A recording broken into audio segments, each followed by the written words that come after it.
দেশে আবারও বিদ্যুতের দাম বাড়ানো হয়েছে। বুধবার বিদ্যুতের পাইকারি ও খুচরা মূল্যহার ঘোষণা করেছে Bangladesh energy regulatory commission BERC. পাইকারি পর্যায়ে 19.85% এবং গ্রাহক পর্যায়ে 15 থেকে 19.94% বাড়ানো হয়েছে। এছাড়া সঞ্চালন চার্জ 93.96% বাড়ানো হয়েছে।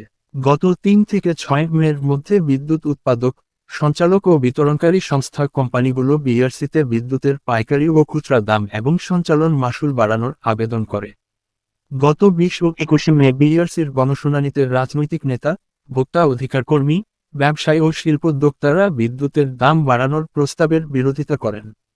তাদের অভিযোগ, দীর্ঘদিনের দুর্নীতি, অব্যবস্থাপনা, ভুল পরিকল্পনা ও অপচয়ের দায় সাধারণ গ্রাহকদের ওপর চাপানো হচ্ছে। সর্বশেষ 2024 সালের ফেব্রুয়ারিতে নির্বাহীর আদেশে পাইকারি বিদ্যুতের গড় দাম ইউনিটপ্রতি 6 টাকা 70 থেকে বাড়িয়ে 7 টাকা 4 পয়সা করা হয়েছিল। বিশ্ববাজারে জ্বালানি তেলের মূল্য হ্রাস বৃদ্ধির সঙ্গে সামঞ্জস্য রেখে দেশে ভোক্তা পর্যায়ে প্রতি লিটার অকটেন 145 টাকা, পেট্রোল 140 টাকা ও কেরোসিনের দাম 135 টাকায় পুনর্নির্ধারণ করা হয়েছে।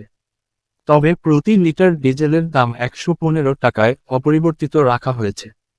ফলে অকটেন, পেট্রোল ও কেরোসিনের দাম লিটারে বেড়েছে 5 টাকা। সোমবার, 1 জুন থেকে এর দাম কার্যকর করা হয়।